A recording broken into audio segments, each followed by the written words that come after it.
नमस्ते दोस्तों, आज की कहानी है पिता की अहमियत। क्या सोच रहा था सुकेश और क्या कहना चाहते थे सुभाष। क्या गांव का घर छोड़कर रामनारायण पुत्र के स्नेह में बंधे शहर चले गए? कैसी जिंदगी उन्हें वहां मिलने वाली थी। बरामदे में कुर्सी डालकर बैठे रामनारायण क्यारियों में दाना चुगती चिड़ियाओं को देख रहे थे कि तभी घर के सामने मोटरसाइकिल रुकी। गणेश आया था किसी को लेकर। सुकेश, उनका बेटा, अचानक अपने बेटे को आया देखकर पुलकित रामनारायण बाहें फैलाकर खड़े हो गए।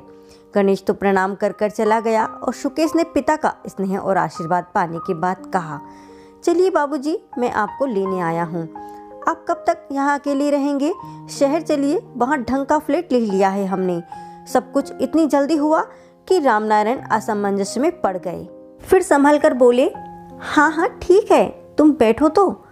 सुकेश तो जैसे जल्दी में था, नहीं बाबूजी, आज ही शाम को चलना है। मैंने पैकिंग करवाने के लिए गणेश और समर्थ को बुलवा लिया है। पैकिंग हफ्ते 15 दिन के लिए? क्या पैकिंग करना? रामनारायण बड़बड़ाए। सुकेश ने सुना तो पलटकर बोला, अब वही रहना है बाबूजी। एक तरफ बेटे के स्नेह को समझते और दूसरी तरफ अपने परिवेश को छोड़ने की घबराहट में रामनारायण बोल उठे, वही कैसे रह सकूंगा।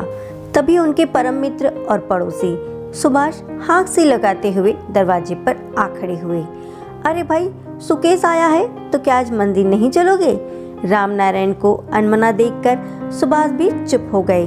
सुकेश के आने के कारण को जानकर उन्होंने रामनारायण को मंदिर चलने का आग्रह किया। सुकेश उन्हें इशारे से मना कर रहा था। सुभाष, मंदिर दर्शन के बाद हम दोनों डॉक्टर दत्ता के यहाँ जाएंगी।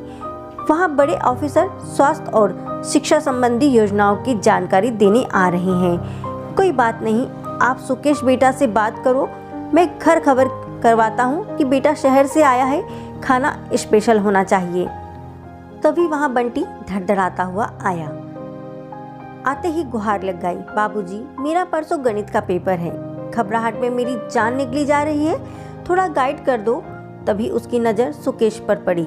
अरे सुकेश भैया, गणेश भैया ने बताया आप आए हैं। तिमाही परीक्षा में मैं फेल हो गया था, बाबूजी ने पढ़ाया तो 6 माही में सेकंड डिवीजन आया। अब फाइनल एग्ज़ाम है, बाबूजी मुझे पढ़ा दीजिएगा, अभी आता हूँ। उसी समय चिड़िया सी चहकती फुदकती मुन्नी दाखिल हुई।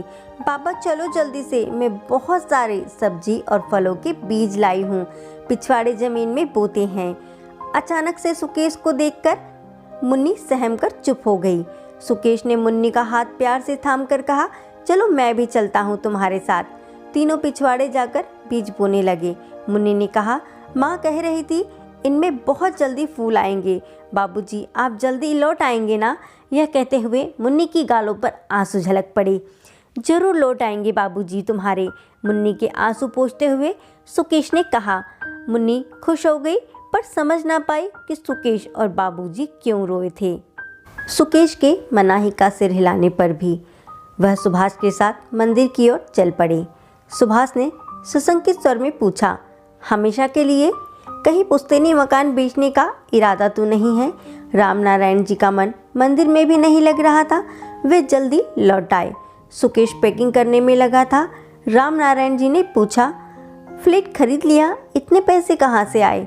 थोड़ा एडवांस दिया था और बाकी लोन ले लिया है, वह व्यस्तता से बोला। रामनारायण जी मित्रों से विदा लेकर बेटे के साथ रवाना हुए।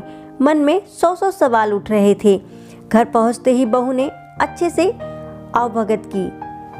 फ्लैट अच्छा था, खुला खुला। अगले दिन इतवार की छुट्टी थी। सुकेश पिता को सोसाइटी में बने मंदिर में ले गया। दोपहर में सीनियर सिटीजन के लिए बने स्टडी कॉर्नर में ले गया। सभी से परिचित कराया। सोसाइटी के सभी प्रकार की सुविधा थी।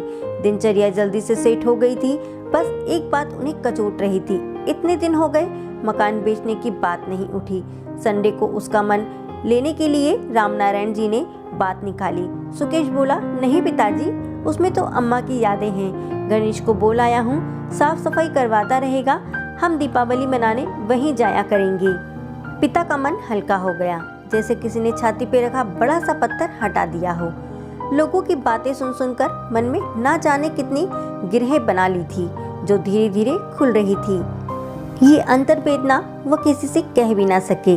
पत्नी के जाने के बाद अकेले जो पड़ गए थे, अब रामनारायण का अपना कमरा था, हर तरह की सुख सुविधा थी, लेकिन उनके पास जीवन जीने के लिए कोई विशेष मकसद ना था। एक दिन उन्होंने देखा कि बहू की तबीयत खराब है, तब भी वह बच्ची का होमवर्क करवा रही थी। वह साथ साथ रसोई का काम भी निपटा रही थी। रामनारायण ने पूछा, क्या बात है, आज तबीयत ठीक नहीं लग रही? बहू ने जवाब दिया, नहीं बाबूजी, सब ठीक है। किंतु रामनारायण ने सोचा, व्यर्थ ही नारी सशक्तिकरण की बात होती है। लड़का लड़की, पिता बेटा बहू कब बराबर मानते हैं? बेटा बीमार हो तो उसके आगे पीछे घूमते हैं, किंतु बहू को ही सबके आगे पीछे घूमना पड़ता है।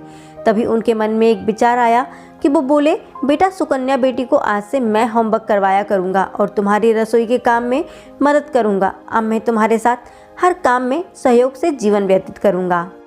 इसमें मेरा भी वक्त बीत जाएगा और मेरे बच्चों का मुझसे आंतरिक जुड़ाव भी रहेगा।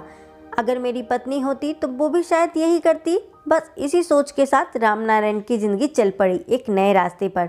दोस्तों, आपको ये कहानी कैसी लगी कमेंट में ज़रूर बताइएगा, और अगर आपको ये कहानी अच्छी लगी तो लाइक शेयर एंड सब्सक्राइब जरूर करें।